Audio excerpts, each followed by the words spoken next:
hindi team unity yan. Katarantaduhan team unity yan. Ha? Hindi team unity yan.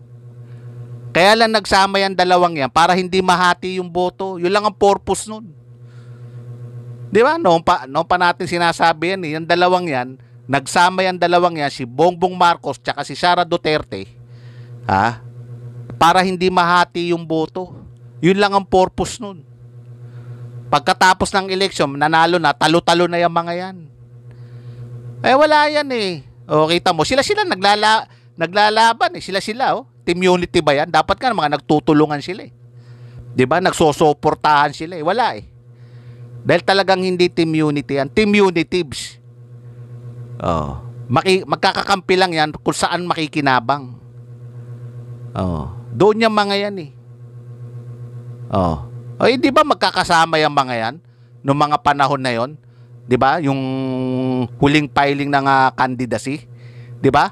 Talagang magkakasama yan sila Gloria, si Sara, kinausap yan eh, yung tatlong yan eh, si Gloria, si Sara, nag-usap-usap yan tatlong yan eh, 'di ba? Si Gloria, si Sara, tsaka si Bongbong Marcos.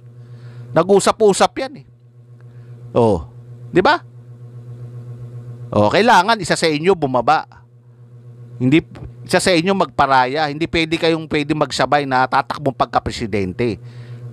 Kasi baka mahati yung boto, makalusot si Lugaw.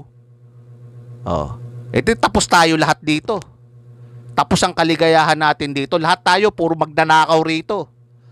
Ha? Lahat tayo puro mandarambong rito. Puro walang hiya tayo rito. Eh kung mananalo si Lugaw, Leni Robredo, eh kalaboso lahat tayo rito. Oh, yun ang malaking problema. Baka yung tatay mo i-surrender sa ICC.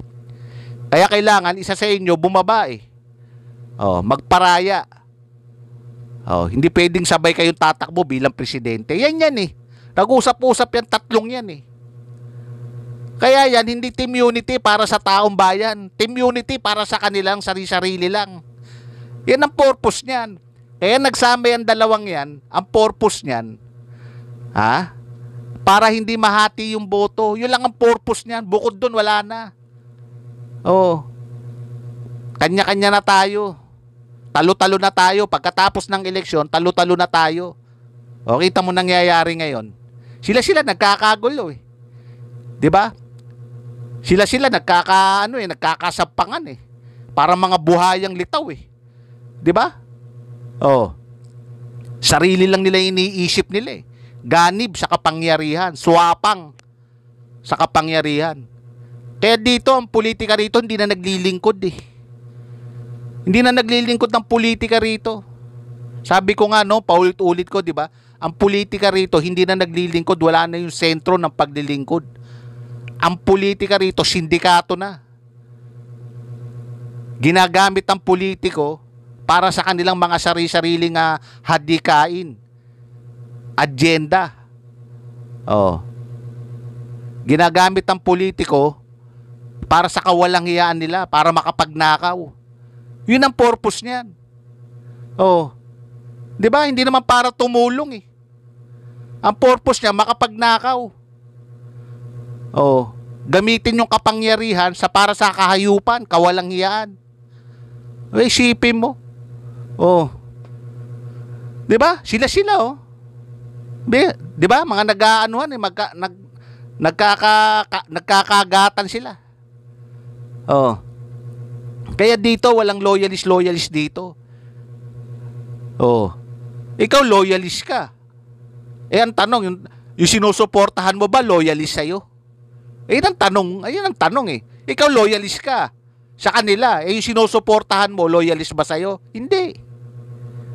Kaya yung hati yan eh. Oh. Hati yan eh. Hindi team unity yan. Hati-hati yan. Kanya-kanya yan eh. Kung saan kikita, doon yan. Kung saan makikinabang, doon yan. Oh. Kaya yung mga unity, wala yan. Opportunista yan. Ang team unity. Pero ba team unity nagkakawatak-watak? O ngayon, nagkakaano na. Oh, mga dating sumusuporta kay Bongbong Marcos ngayon, bumabanat na kay Bongbong Marcos eh. 'Di ba? Oh. Oh, yung dating pumupuri kay Marcos, ngayon bumabanat na kay Marcos. Oh, paano masasabing team unity 'yan? Oh. 'Di ba? Yan ang purpose niyan, mga kapartner. Kaya 'di ba? Ito pa unang tanong, mga kapartner. Ha? Ito unang tanong, pag napatalsik ba si Bongbong Marcos, sino papalit? Oh. Sino makikinabang pag napatalsik ba si Bongbong Marcos? Sino makikinabang? Oh. Si Sara Duterte. Di mga Duterte na naman ang uupo. Yan eh. Yan ang purpose niyan. Oh, patatalsikin nila. Oh. Para yung ano nila, yung gusto nilang maupo, yun ang iuupo nila. Oh. Yan ang purpose niyan. Oh. 'Di ba? Kaya tutusin na lahat ng kaalyado ni Bongbong Marcos noon, mga panahon na yon, yan din na magpapabagsak sa iyo. Parang katulad din niya sa tatay mo eh. Lahat ng kaalyado mo, naakala mo, kakampi mo, yan din na magpapabagsak sa iyo. Kaya maging silbing aral na yan para sa tatay mo. Yung nangyari sa tatay mo, ganyan din mangyayari sa iyo. Baka mas masahol pa ang gawin sa iyo diyan. Lalo na yung mga Duterte, Sus Mariosep. Yung ba Duterte, may nasabi bang totoo yan? Wala naman nasabing totoo yan. Yan pa ba, paniniwalaan mo pa ba yan? Yung mga Duterte na yan? Wala.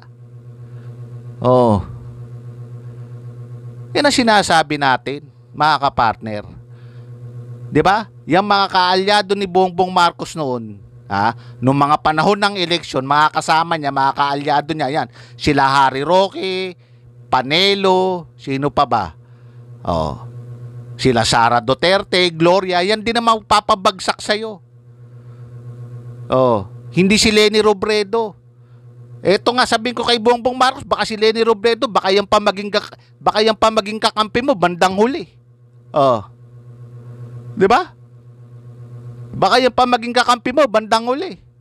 Ito mga kakampi mo, yung mga dati mong kakampi, sila Duterte, sila Sara Duterte, sila Gloria, yan ang magpapabagsak din sa'yo. Sila Roque, yung mga pumupuri sa'yo, yung mga sumisip-sip sa'yo, yan din ang magpapabagsak sa'yo. Tandaan mo yan. Yung mga nasa paligid mo, na dati mong mga kaalyado, yan din ang magpapabagsak sa'yo. Hindi si Leni Robredo. Si Leni Robredo, wala, tahimik na eh. Bumabanat ba si Leni Robredo? Wala, tahimik. Bumabanat sa'yo yung mga dati mong kaalyado. Ang sumisira sa'yo, yung mga dati mong kaalyado.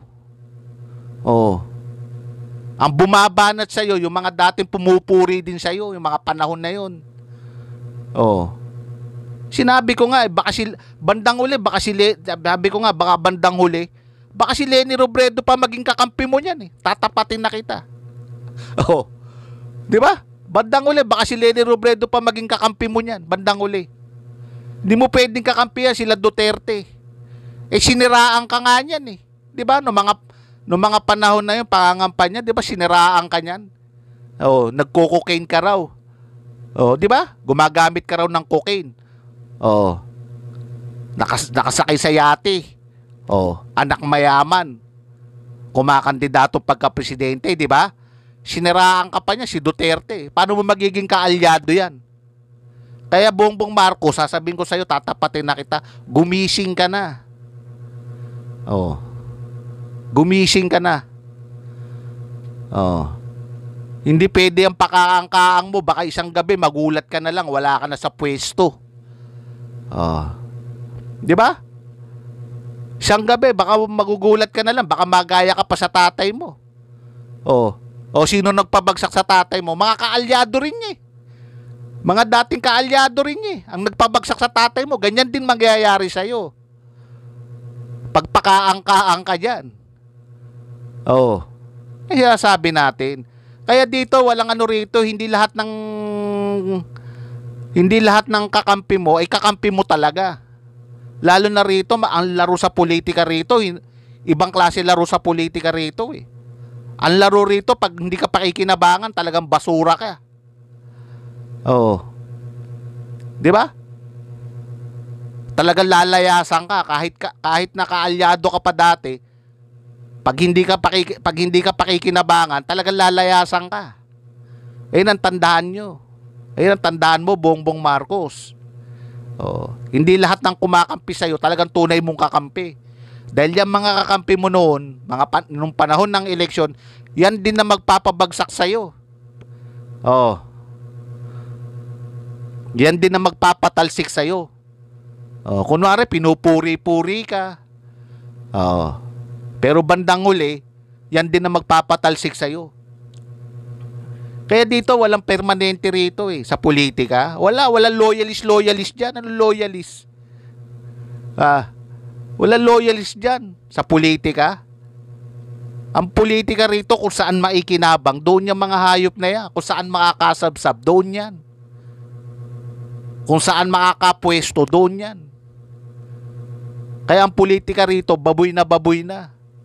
Walang paninindigan ng mga politika rito. Ang politika rito, puro oportunista. Ang politika rito, ganito ang laro rito sa politika. Puro oportunista. Kung saan makikinabang, doon yan. Kung saan makakasabsab, doon yan. Yan ang laro dyan. Kaya magisilbing aral mo na yan. Yan nangyari sa tatay mo noong mga panahon na yon. Oh, sino nagpatalsik sa kanya? Mga dati rin niyang kaalyado Oh, ganyan din mangyayari sa'yo. Oh, magpapatalsik sa'yo yung mga dati mong kaalyado. Oh, di ba? Oh, yun ang ano natin dyan. Kaya kumbaga sa bitag yan Pag mahina-hina kang sumakay dyan, talaga mapapatalsik ka dyan, Bongbong Marcos. Pag hindi ka marunong makatunog dyan, talaga magugulat ka na lang, magigising ka na lang isang gabi. Wala ka na dyan sa pwesto mo. Oh. Sinasabi natin, mga kapartner. Oh.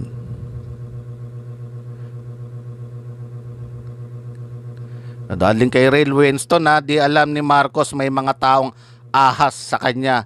Di pa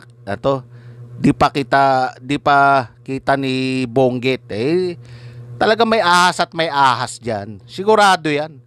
Oh, si Vic Rodriguez, tanong ko sa kanya. Yan pa ba si Vic Rodriguez, kakampi ba sa iyan? 'Di ba minsan kasama na rin ni Duterte yan 'Di ba? Si Vic Rodriguez. Tsaka si Angeles, yung babaeng napatalsik din, ba pangalang nun? Si Angeles, yung secretary. Oh, 'di ba sumasama na dating full support sa iyo ngayon, sumasama na kay Duterte. Oh, 'di ba? Pati si Vic Rodriguez, parang umaano na rin kay Duterte. 'Di ba? Kaya mag-iingat ka. Nandiyan ka na sa pwesto mo 'Di ba? Nandiyan ka na Kumbaga sa syempre, ano pa gagawin namin? Nandiyan ka na, nakaupo ka na dyan 'Di ba? Kumbaga sa gagawa ka na lang ng kabutihan Gagawa ka na lang ng tama. 'Di ba? Para sumuporta sa iyo yung taong bayan Dahil taong bayan ang susuporta sa iyo, hindi yung mga yan. Tatapatin na kita. Hindi sila Gloria ang susuporta sa iyo, hindi yung mga kakampi mo ang susuporta sa iyo. Sabi ko nga, yung mga kakampi mo, yan din na magpapabagsak sa'yo bandang uli. Oh. 'Di ba? Hindi sila Duterte ang kakampi mo. Bagkos magiging kakampi, kaya pa magpabagsak sa'yo si Duterte. Oh, sila Sara Duterte. 'Di ba? Yan din na magpapabagsak sa'yo. Pero ang taong bayan, kung gagawa ka ng kabutihan, gagawa ka ng para sa taong bayan, nasa likod mo ang taong bayan, kakampi mo ang taong bayan. 'Di ba? Hindi si Duterte kakampi mo, hindi sila Sara ang kakampi mo, kundi ang taong bayan. Kaya nandiyan ka na nakaupo ka na. Gagawa ka na lang ng kabutihan Oh, 'di ba? Gagawa ka na lang ng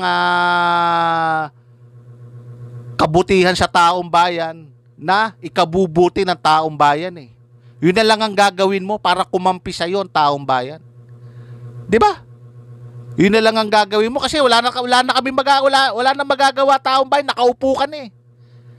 'Di ba? Yung mga kakaalyado mo, yan ang magpapatalsik sa'yo. Pinaplano ka na yan para patalsikin ka. Oo. Kung mahina-hina ang ano mo, mahina-hina kang mag-tansya, eh talagang mapapaaga talsik mo dyan. Kaya ang masasabi ko lang, nandiyan ka na, nakaupo ka na, manindigan ka na. 'Di ba?